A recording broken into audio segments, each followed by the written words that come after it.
So this is the script we're using my diploma group for our script to screen project. It's about a group of humans being led through the woods by a group of vampires. They don't know the vampires yet. And it's introducing an awful lot of characters, 8 characters in one go, and they make their way through the woods and they have a bit of a chat, and it's 2 pages long. So, external woods night. 8 teenagers move along a twisting path. At the front, Ash, 18, vampire, effortlessly magnetic, leads with a torch. Megan, 17, human, desperate to impress.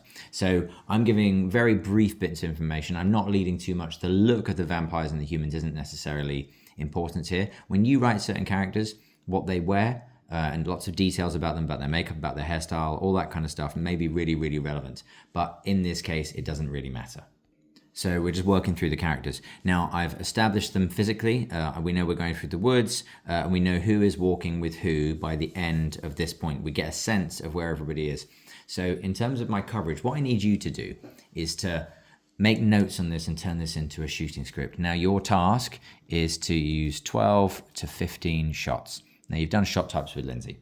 Okay, so that's a minimum. It's basically, you shoot as much as you need to tell your story. And the more shots you get, the more coverage you have and the easier it will probably be. So I've got lots of teenagers moving through the woods. So for this entire thing, I need some coverage, an ES, establishing shot. So that's a big wide shot. So that's my shot 1. Now what I'm probably going to do is shoot them in pairs. So I know that Ash and Megan are walking together. So I'm going to do that with an M2S.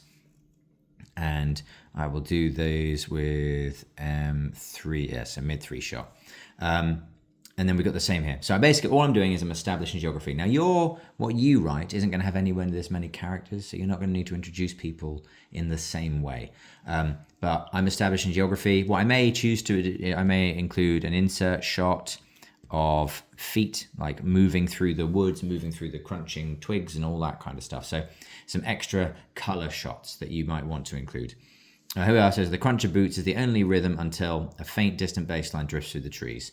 Now, at this point, I'm probably going to go back to a wide shot to establish the group, like that they're hearing the sound. And then at this point, I'm cutting into Sam. So Sam is talking. So this is now going to be, I've either got a choice of either mid shot or close up for Sam to establish something. Hear that? That's it, right? So grinning harsh. You can see I've got a parenthetical there, giving some detail about his reaction to it.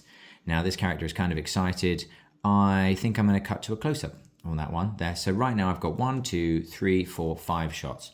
It's easy to rack these things up. So Ash, that's it, not far now. So I'm gonna have that as another close up. Megan, excited, that's another close up. So I'm establishing all these things in close up. Now what I could also do is try and get some, now these are just extras, POV shots from other people looking at these characters talking, so they become less about individual close-ups but more about the relationship between everybody physically in that space and the relationship between each of those characters. So here Jess and Ash also close-ups, etc. Let me reposition my camera here. So we'd have close-ups on all these people. See you. Now that's a lot of close-ups in quick succession.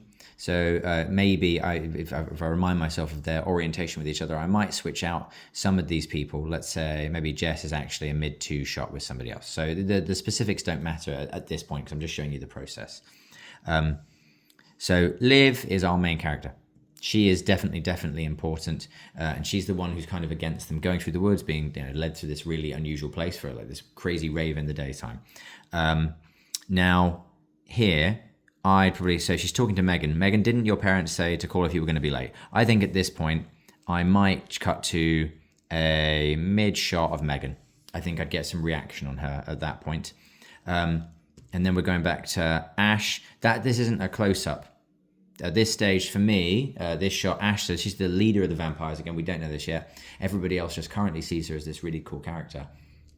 I think we now see her with the others framed behind her. So she's still kind of walking forward. She's trying to propel everybody back to this location. And she's going to slow down. She now has to address this issue here. But so I think she's actually in a mid.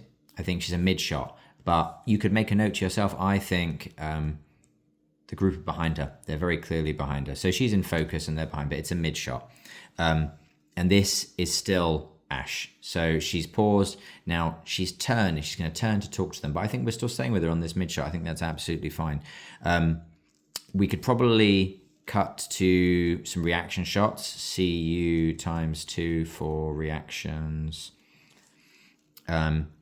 And then possibly what I would do here, because at this point we're going to go to Megan. So a beat. His charm presses down like a weight. Megan laughs too loudly, eager to smooth it over. Now, I reckon we go back to another wide shot. So we're establishing that nobody really wants to break this moment of silence. And then Megan does. I think Megan will start laughing while we're still in this wide shot. I'm going to call it a long shot. Sorry, long shot is the correct phrasing. And I'm going to cut to a mid shot or a mid-2 shot on Megan there. So that's it. This is the whole process. Now, there's another page here of the story continuing around on this side. Eventually, Liv is convinced to go in. They all kind of side, they side with Ash. They try and reassure Liv, etc., etc., etc. But that's the process. And this is what I want you to do with your script. I need you to work your way through it with all these notes and make your shot list. Now, if you were planning that formally, what I would suggest is then typing that up into an actual document and having like your shot list written down properly. You could even storyboard it if you wanted to. It's a very useful thing to do. I'm terrible at storyboarding.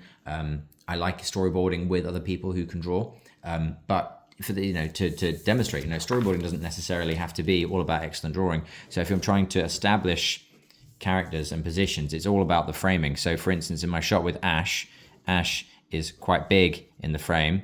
Yeah, look, see, these are some arms there. Now, when we shot it, Ash was a girl, but she's obviously very cross.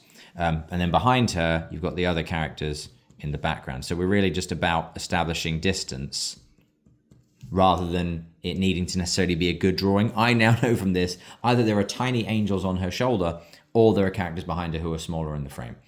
You don't need to storyboard, but shot listing would be a good idea. Either that or you can work straight from these notes on your page.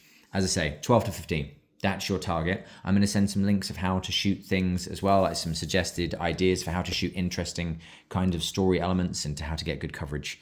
But that's your task. That is your homework. I'm sorry again, I'm not there. That's now 15 minutes of me talking into various things. And I'm going to wish you good luck. I am here. If you need me, send me messages. I'll reply if I'm awake. I will do everything I can to help you. Otherwise, massive good luck. And just remember, shoot it in landscape.